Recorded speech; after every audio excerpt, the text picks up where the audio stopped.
that I thought it's important for us. We have been running classes since last week, I think 2 weeks ago. That's when we started the first class, and it's been an awesome progress.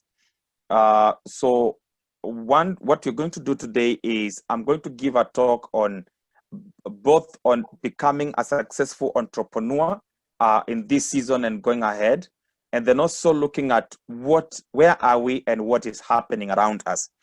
And so you can take notes. I'm going to share a screen of the presentation. If you have a question or a problem, lack of clarity on your end, you can always raise your hand. There's a place on your right side where you can click and raise your hand. Or you can also chat me. I can always see when you're chatting, and I'll be able to respond to you or post and then assist you. My name is Geoffrey Kilonzo, for those that are meeting me for the first time. First, I'm a trainer and a coach, certified by International Labour Organization. And I'm also under the pastoral covering at the Jubilee Christian Church. And that's where I serve as a pastor. But I'm also an entrepreneur. I'm running a number of businesses. We'll talk about that later. So we have been doing the ILO programs, that is Start and Improve Your Business. And the Start and Improve Your Business has been a program that we share, from the generate your business idea to starting your business and then improving your business and expanding your business. So you always choose where you want to come in. If you are starting and you do not have an idea of what to do, we take you through the generate your business idea. If you have an idea and you want to start, then we take you through the start your business, where you can develop a business plan, a standard business plan by ILO. And then I always guide you to be able to generate a standard and a substantial business plan. Then after that, we go to improving your business. We talk about financial planning, costing. We talk about people and productivity, record keeping, all that. We cover that under improving your business. But today, I want to take you through a discussion or a presentation on what I feel every entrepreneur, whether you are running a business or you're coming in as an entrepreneur, you need to know whatever you need to know based on the COVID-19 situation and also the global recession and also the fourth industrial revolution. So let me just connect my screen right now, and then I'll take you through this. I'll take you through this. All that are joining the first time, allow me to mute all because of background. And like I said, you can always lift your hand and then I'll be able to assist you. All right. Thank you. So the generate your business idea, we can always start this discussion from any point. We can always start this discussion from any point. The standards of ILO would only allow me to start it at the point of, discussing how a business idea can be drafted or can be generated. We talk about the how, the which, the what, the where, and the and all the five W's and 1H. But today, I wouldn't want to go to that direction. I want to start with the what next, in the market. And most of us are believers, and I know quite a number, if not all, we are born again. We are in the market, but also in the church. And we know that these are end times. We are in a moment where Christ may come end time. And we appreciate if Christ comes. If he tarries, then it's all his plan. But the question is, if Christ tarries, right, there shall be life after this. There shall be life after this COVID-19. And definitely, we are seeing nations reopening, calling off the lockdown. Ghana was the first one in Africa to lift the lockdown. And definitely, we're going to have this happening. I think Ghana did a lifting yesterday, if not yesterday, the other day. And this is going to happen. Kenya, unfortunately, we have had 21 days addition but that God is going to help us through. So there is life after this situation. What kind of life will that be? What kind of life will that be? And these are questions that any and every entrepreneur ought to ask themselves. Whether you're employed or you're in business, you need to ask yourself, what kind of life will be after this COVID-19? Global economies, national economies, and individual economies are affected. And definitely, we're going to see this more and more as we continue. So what is the future like? What is the future like? These are questions that I've been asking myself, and I know everybody is asking himself, what is the future like? Most importantly, what is bound to change? What is bound to change? Where you are, where I am, what is going to change after this situation? After this situation, then how many people will lose their jobs, both in Kenya, Africa, globally, Europe, Canada? We're seeing crazy stuff happening. US, Australia, the job losses are every corner of this world. How many businesses will collapse? How many businesses will collapse? How many will stand? How many are going to be affected? And how do you take advantage of the situation and be sure that you're not going to be affected as much? Then how many sectors will die completely? How many sectors will die completely? Across the board, you need to ask yourself that question. Is my sector affected? Is my sector going to be grossly affected? I've been sharing with people that are in the real estate market, because that's where I've been for quite some time. And we are discussing on how the real estate sector is going to be grossly affected across the board. Prices going down and all that. Then how many things will change, especially in the marketplace? How many things will change? The bottom line of this presentation is life will never be the same again. Life will never be the same again. Please, if you're coming on board, I'm still admitting people on board. Just continue listening, then we'll know about your name and where you're watching from later. So life will never be the same again, completely never the same again. It's important to note that the research has been done, and they have also shown us what has happened, the winners and the losers. I think this graph is somewhere. It has been shared on social media. It's called the Decoding the Economics of COVID-19. Decoding the Economics of COVID-19. On the left, we have the potential losers in the market. The potential losers in the market with the tourism and leisure. Tourism and leisure is going to be affected. Definitely, it's already affected. We have the aviation and maritime. It's already affected.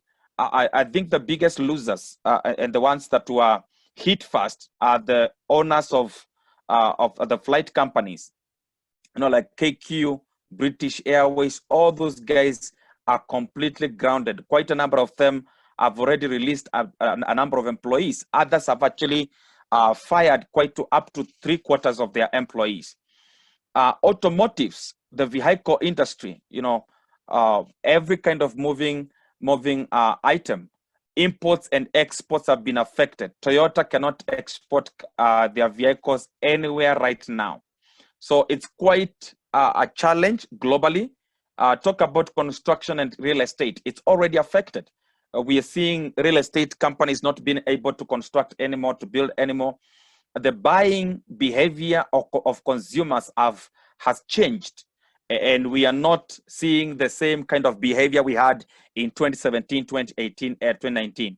Manufacturing industry is affected, but if you ask me, the manufacturing industry is going to change, and we're going to see more of localized industrialization and manufacturing as we move on towards the end of the year and next year. And I'm going to share that in a while. Financial services have also been affected. People are not borrowing.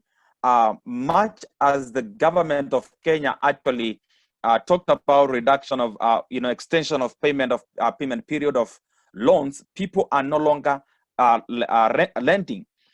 If you try Tala today, I'm not sure whether Tala will give you money, and I'm sure and all that. Much as they are saying, they have lifted people from listing of CRB and all that, that is not going to happen very easily.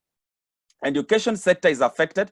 And when I say it's affected, for me, my observation to this is education has completely changed its dynamics.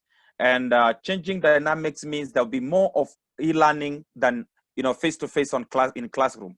And we're going to look at that even as we continue with the presentation. Then oil and gas, we've seen a quite high reduction of oil prices. This is going to be continued for quite some time. Agriculture, and oil and gas is in between, potential losers and potential winners. We may have a very high rise of gas exploitation, especially in governments.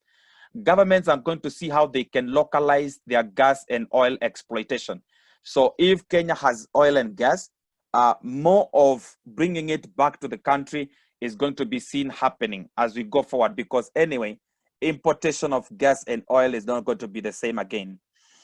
Agriculture is a winner in this thing, and a big winner, and I'm going to show you how agriculture is going to win, because food security is going to be a dire need globally, and places where there's land for farming, they're going to be winners. I want to recommend a book. It's not a very easy book to get, but if you can take a note somewhere, it's called The Land Grabbers. The Land Grabbers. The Land Grabbers is a book that is rarely found, but I have it. It shows how the Southern Sahara and Southern Sahara has the land, the only land remaining globally to produce food enough to be supplied to the globe. And so if we are sitting within the sub-Saharan communities, where we are now, we are the best positioned people to farm and to export farm produces. And not only to farm, but also to do farm and farm processing, farm produce processing. So I'm going to show you how this is going to happen and globally be affected.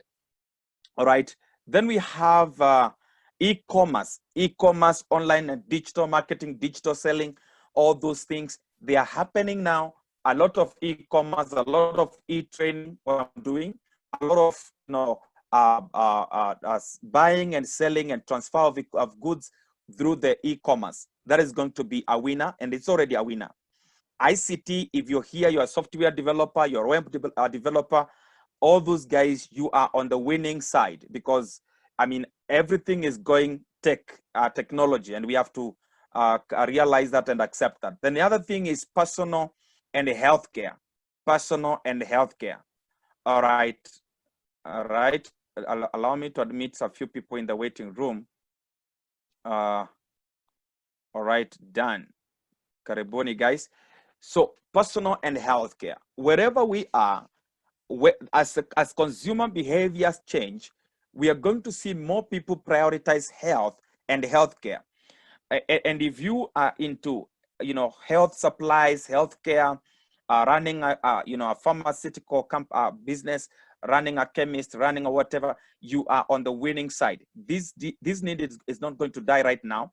For the next 5 years, people have known they need a healthy life.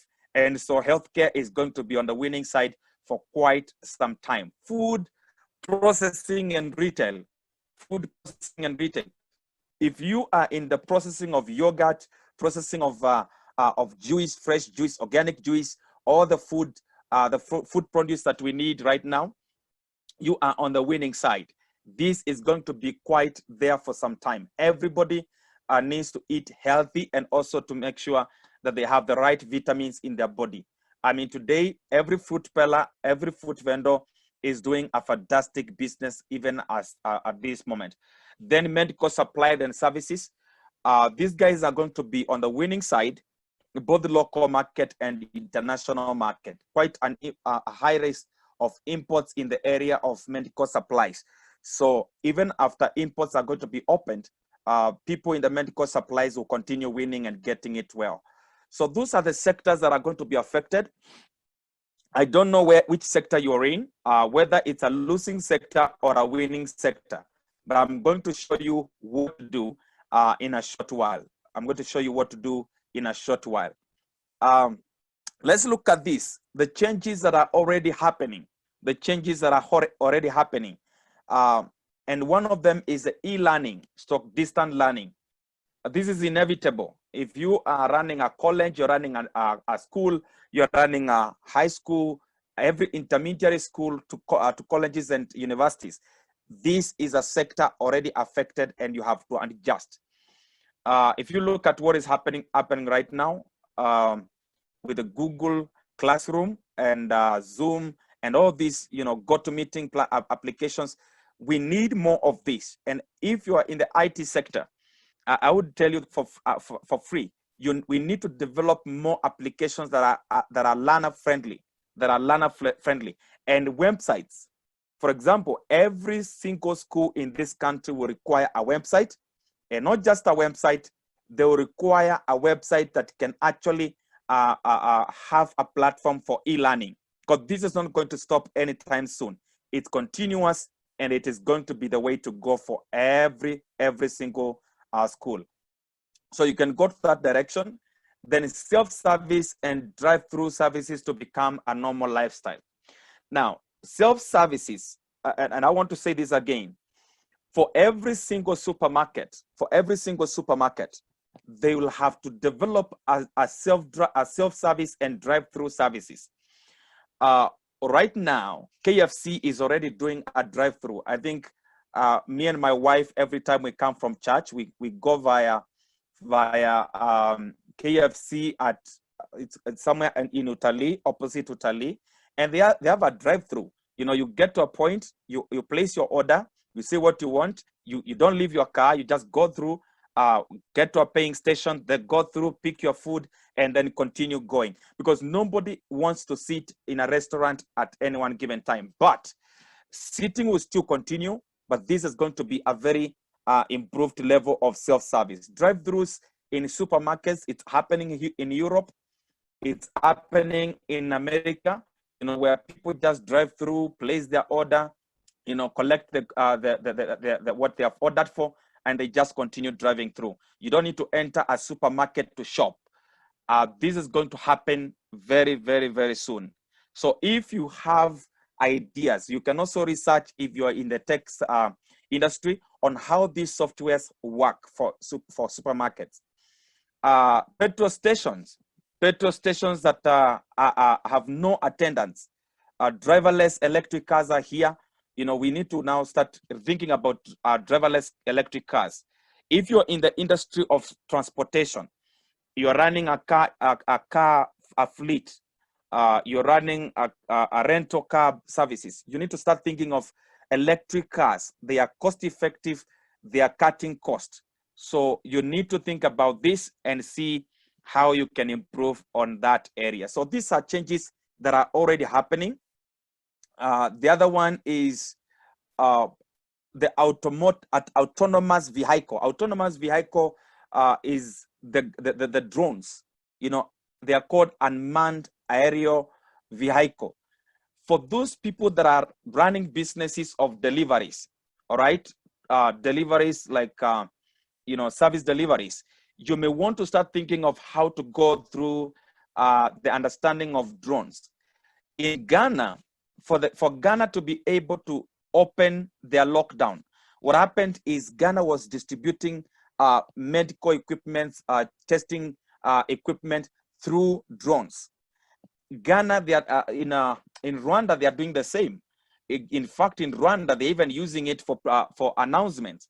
So they tie a speaker, they record an audio, then a drone will fly over a region as it announces lockdown and all that. This is going to be a very interesting season and time. Preaching, if I am an evangelist, I may need to record my preaching and tie it on a drone, send it to a particular region, and then people will be preached to. I don't need to travel to preach there.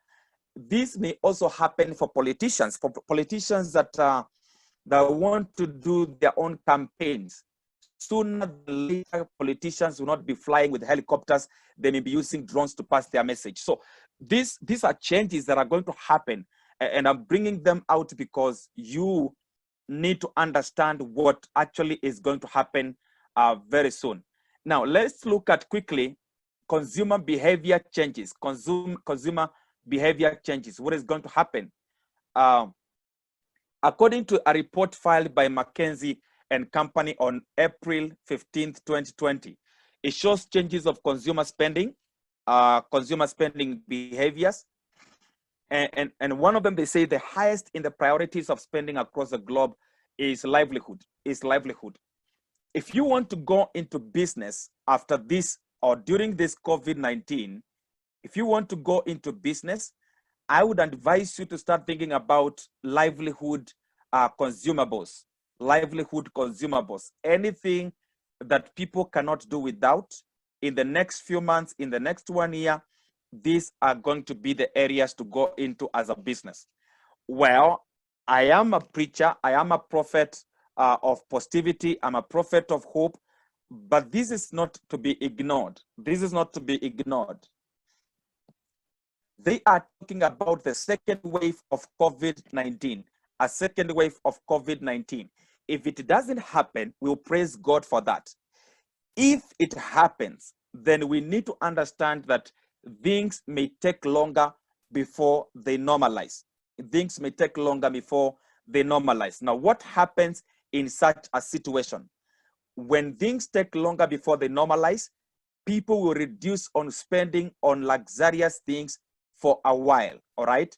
They will only consume what they need and not what they don't need for now. Traveling will still be affected for quite some time. We know that. We're talking about vaccines that are coming. The question of vaccine is not whether it will be, it's a question of when it will be. My own opinion is, if you are planning to do, across region, across country business or traveling, or people that are running businesses of, traveling agencies, you just need to know when this will happen, because before the opening of any flight services, there must be a vaccine. That one you can take to the bank. There must be a vaccine. So these are things that we need to look at and how we're going to adjust towards them. The list of the consumer expectation or consumer uptake was on capital investment. Anything that has high capital investment, according to McKinsey and Company, is that people are not going to spend on it. Things that buying heavy vehicles, and I will tell you the truth, if you're here and you're into importation of cars, Africa has been the consumer of high consuming vehicles for a long time. This is going to change drastically. Everybody will have a smaller car, and even if they have a bigger car, it will just be for their own leisure time. But day-to-day movement, we are going to change to see a lot of selling of bigger cars and buying less smaller cars with lower consumption. So anything with heavy capital investment, land purchases, purchase of houses, this is going to go lower as we go on and on and on. So this is based on a study. This trend may continue for some time, even after COVID-19, and it's important. Let's look at this. Let's look at this quickly. And this is about industrial revolution. And I'm bringing this to picture because what we have done now and globally, if you do a proper study and if you're a good reader, you realize that this season is ushering the fourth industrial revolution. This whole season. Whatever is happening is actually a making by individuals. It's a making by individuals. And I'm not shying away from saying this. This is a third war which has just begun, and it may end soon, it may take longer. And I will say this because when we see America withdrawing from financing world, it's called WHO, right? World Health Organization. And then China actually triples their support. This is a battle between China and America that may not end anytime soon. What does it mean to us? What it means to us is that Africa has not been affected as much. Africa has not been affected as much. Now, everybody knows that Africa has just gotten away with COVID-19. We don't know, quote unquote, please don't take this as a scientific study. We don't know whether a second COVID-19, which is stronger, that can affect Africa, will be created. If that does not happen, we will thank God. If it happens, we need to be prepared as much. And the reason I'm saying this is because Africans, we are not being told the truth. The prediction of World Health Organization was that 300,000 Kenyans would die. Okay, 300,000 Africans would die. But we are seeing a lesser number from Africa. It's a disappointment and it's a frustration to anybody who expected Africans to die as much. We don't know what they will do next, but we have to be prepared, all right? We just have to be prepared. Now, let me talk about Industrial Revolution. If you know that the first Industrial Revolution happened late 18th and early 19th century, and this was the mechanization, industrialization, all right? It may sound so deep for some of us, but please understand because I'm taking it somewhere, all right? During this period, we came up with steam engine, or human beings developed steam engine and mechanical production. That was during the industrial cities. The second industrial revolution was the mass production, which brought in the industrial regions. That was in the late 19th and mid 20th century. All right. What happened here, people improved the way they did their production, and there was more of economies of scale. Now, if you're a business person or you're planning to be a business person, you must understand this. The third industrial revolution happens the second half of 20th century. And this was the automation. This is where we got the electronics and information technology. The first mobile phone was created, computer was created, and people became more technological day by day. Now, where we are headed to and where we are entering now is the fourth industrial revolution. And this one is in the 21st century and going forward. It is the robotization of things, the Internet of Things, all right? And this is where the cyber physical systems are coming in. So whichever business you're doing, you must understand how the fourth industrial revolution is going to affect your business. We cannot, give a deaf ear to it. You must understand it and be ready for it. What do I mean? Let me break it down. Okay, let me break it down for you. The drivers of this fourth industrial revolution will be the following. Please do a study because I will not cover it right now. Do a study on this. Number one, artificial intelligence. Now, artificial intelligence is the idea, and I'm calling this the second Tower of Babel. Please, if you're a preacher like me, you can always take this to your church. The second Tower of Babel that God has to destroy. And this may be the reason why God would destroy the world and do a rapture. I'm speaking like a Bible reader now, because artificial intelligence is a creation of machines that are smarter than human beings. According to researchers and according to the Silicon Valley, by 2035, between 2035 and 2050, they are planning to bring every human being to obsolete and to extinction. Now, how do they want to bring an extinction of human race? When there are going to be machines that can think better than you, work better than you, and they are more efficient than you. What Silicon Valley is doing is they want to actually do away with human labor.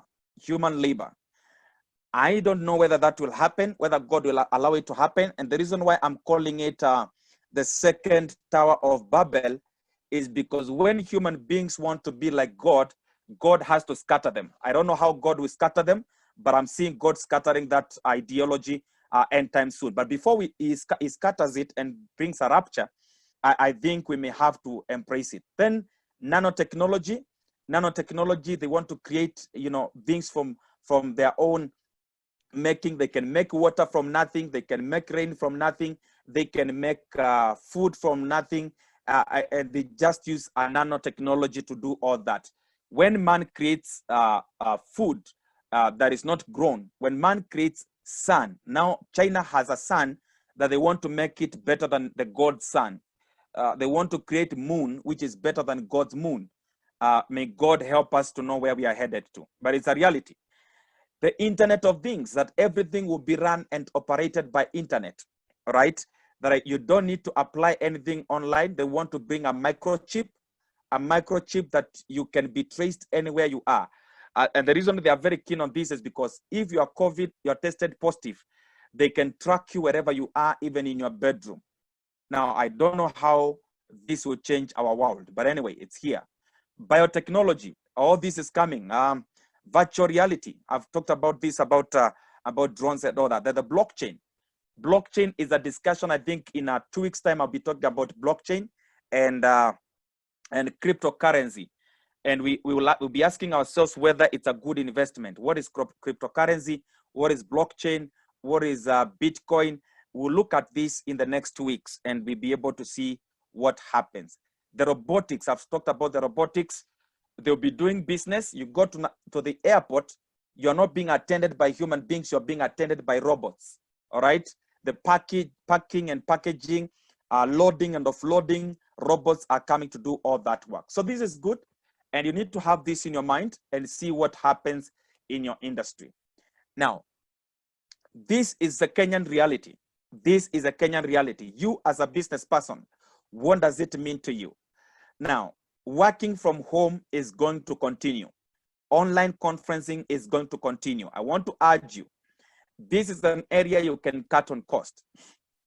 If you have a huge office, please reduce your office and see what you can do, because going forward, we have just been introduced to working from home and online conferencing. The 5G network is coming to make communication faster and easier. It is not something to be afraid of, but it's something to embrace. And I will say this without fear.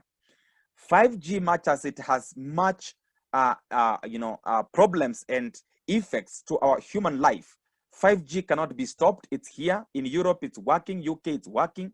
It's been working in some places, and we have to embrace it. I can bet you Safaricom is going to launch 5G anytime soon. And that's why we have internet balloons all over now. So remote management and e-conferencing, you need to start training your employees, if you have any, on how to do remote management, how you can monitor your employees wherever they are. And one way of doing that is thinking about CRM systems, selling systems that can help you track your staff wherever they are and whatever they are doing. That's very important. CCTVs, you can install CCTV in your production centers, in your factories, in your offices, because you don't need to be there physically to manage what is happening. And all this is going to be a way of life. Companies to reduce office spaces as the houses, as they turn their houses into offices as soon as possible. So if you have a bigger house, like I have done, you can turn one room to an office. Work from there anytime soon. It's going to happen. All right. Let me just mention another business opportunity. There's going to be a boom of rent office. We call it hot seat offices. Hot seat offices is where you just use a space per need base. When you go to Westlands today, they have places you can rent an office for hours. 2 hours, you use the space, you can use the boardroom, you can use the receptionist, and it's a common working place. You don't need to pay it monthly. You can pay it monthly, but you can also pay it daily as you need it. Boardrooms that are rental in town, you can. This is going to be a boom business. You know, you create a boardroom that can be rented per hour or even per day on need basis. This is going to be the new real estate business mode of business. You know, no blocks of office that are being built in Westlands are not going to be bought by anybody anytime soon. I can bet. So we need to adjust on how we use our offices and whether we really need those offices that we have. Companies are going to cut on admin costs, admin manpower. And please, if you're here, you're employed, if you get a firing letter or a retrenchment letter, don't cry. It's going to happen to so many people. They are going to cut down on manpower. But what is going to happen is entrepreneurship is going to be a way of life as well, all right? Generating customized reports. Those in IT sector, you need to work on data management systems because this is a need on the rise. Data management system where people can have customized data. One system platform to run all aspects of operations. Companies will be in dire need for systems that can run their businesses and operations in an easier way. Digitized sales and operations. Digitized sales and operations, all right? 90% of buyers will search their favorable projects online, products and projects online, okay? A few people behind computers and with equipped communication can manage all the clients. So we're going to see quite a number of reduced bulk of salespeople, and we're going to have more of digitized sales systems in the organizations. A big team of marketers will be obsolete, of course, and online searches enabled and a systemized confirmation of available units. If you're selling rental units, if you're selling real estate, whatever you're selling, you can easily confirm on availability. Now, cashless and paperless transactions. This is going to be another change in the economy right now. We're going to see quite a number of people shifting to paperless transactions and also cashless life, all right? There are many people who are coming on board. If you're coming on board right now, sorry, we're almost closing, but we're going to be doing this every Saturday. Now, what is cashless and paperless transaction? Please, if you're running a business, you need to get your till number, pay bill number. You need to get your Visa cards, transaction-enabled systems. All this, you need to have them ready with you. PayPal, all this, please. If you're issuing certificates, ticketing, books, title deeds, and all that, you need to start thinking of how you can do e-books, e-tickets, e-signatures, and all that. And the government has already endorsed an acceptance to e-signatures. We were doing a registration of a company last week, and the registrar accepted e-signatures. So don't allow yourself to be left behind. This is a way to go. This is the way to go. Let me get to GPS. GPS is the enabled. Allow me to mute you guys. Sorry, we are so many on the platform. I can't. We have to be mute. Thank you. We have more than 20 people. So GPS is the ability to search where you're going. All right. Sooner than later, I mean, even now, I think the city is completely GPS enabled, and you need there are gadgets that you can install in your car, and they will take you to where you're going. Your mobile phones can do that, and so this is another area of business that people need to start thinking about. So let me go to how then do you maximize your return on investment? How do you maximize your return on investment? You have capital. You want to put it in somewhere. How do you make sure that your returns are maximized? All right. You need to reduce non-compliance errors. You need to reduce non-compliance errors. What I'm saying here is whatever you're doing that the government can pick on you, you need to fix that because sooner than later, actually, even now, KRA can spot you where you are if you're not paying taxes. So you don't need to start risking yourself if you're not paying taxes. I saw someone today send, I think I was sent what the government is now requiring of us who are doing online training and any e-training and e-learning, that we need to start paying tax. So everything, just be compliant. Be compliant to county government, be compliant to any other authority, because a digitized world means a very exposed world. You'll be so exposed that you cannot hide under the carpet. You'll have to do what you're supposed to do without a blink, without a doubt. Turning data into real-time insights, you need to manage your data. You need to manage your data. Those that are in the class of improved business improvement, we are talking about data management, planning, and analysis. So you need to look at how you can do that. Then efficiency and standardized workflows. Now, I want to say something in 3 minutes or so, then we call it a day. Please take note of this. This is one of my climax of tonight's presentation. I want to give you a law called the law of adaptation. The law of adaptation. The law of adaptation. Now, what the law of adaptation means is the adaptation innovation theory was first developed by Carton in 1976 to determine people's cognitive styles and to identify adopters and innovators on a continuum scale. Now, this law is going to be applicable now, okay, and in the future, that we need to be adaptive. We need to be adaptive. The best organizations know when to innovate and when to adopt. When to innovate and when to adopt. Organizations either tend to be innovative or adaptive in such times as this, when COVID-19 pandemic is threatening big and small enterprises. If you are going to win this game, if you're going to be a winner in this season, you must be adaptive. You must adapt to the changes. You must adapt your business to what is happening right now.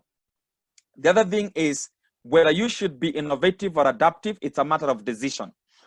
How do you become adaptive? That your business will not be left behind, or you'll not be starting businesses that are old schooled when we are shifting to a different way of doing business. So you need to be swift in adapting, be very swift in adapting. If you're generating a business idea, you need to be very swift in adopting a business idea that matches the change of times, that is adaptive to the change of times. This is a quote by Do Zantamata. He said, "It is only in our darkest hours that we may discover the true strength of the brilliant light within ourselves that can never, ever be dimmed." And I want to believe that in such a time as this, we must bring out our brilliance, the brilliant light in us, the strength in us that cannot be dimmed. Our creative minds have to be opened up. Our creative thinking has to be, ignited, and we need to be able to come up with ideas that match the test of time. In adaptation, and you can list this down. In adaptation, the adaptation innovation theory, sorry, I mentioned this, sorry for that. How do you become adaptive? Adaptive organizations move faster and survive longer in tough markets, all right? Adaptive organizations or enterprises or businesses have a better chance of survival. This is according to Murray and Greens. And so you need to be adaptive. This is a call to action. You need to be adaptive as a time as this. Now, listen to what this a guy called Mointra and Ganesh said. Adaptive organizations are highly flexible and have the ability to change or adjust in almost real time by entering routines and practices in response to environmental changes. I'm still making a call to adaptation in a time as this. You must adapt based on environmental changes. You must adapt based on environmental changes. Now, what are the qualities of an adaptive enterprise? And this is for you, your take home, all right? Number one, you must be scalable. Your mind, you as an individual, your business must be scalable. Being scalable is able to grow with ease to serve changing and growing customer needs. Whatever I've told you right now, you need to become scalable. Be able to grow with ease to serve changing and growing customer needs. Number two, be extensible. They are designed, and enterprises that are adaptive are designed to allow the addition of new capabilities and functionalities. And I want to advise on this. If you want to become smarter and a winner in this season, you need to understand what you need to add into your skills.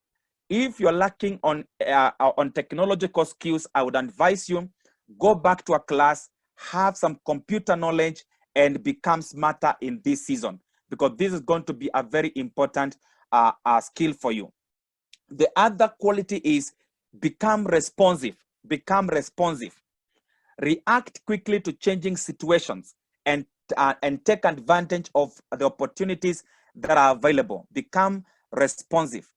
Number 4, be forward leaning. Be forward leaning.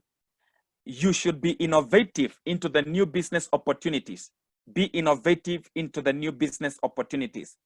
Number 5, be market driven. Be market driven. Any idea, any business that you are going to raise right now, be market driven. This organization change the market game through innovative and preparedness. If you want to be a game changer, you must adopt the market and change the market by being innovative and prepared. The other quality is flexibility. Flexibility. We also call it agility. Flexibility and agility.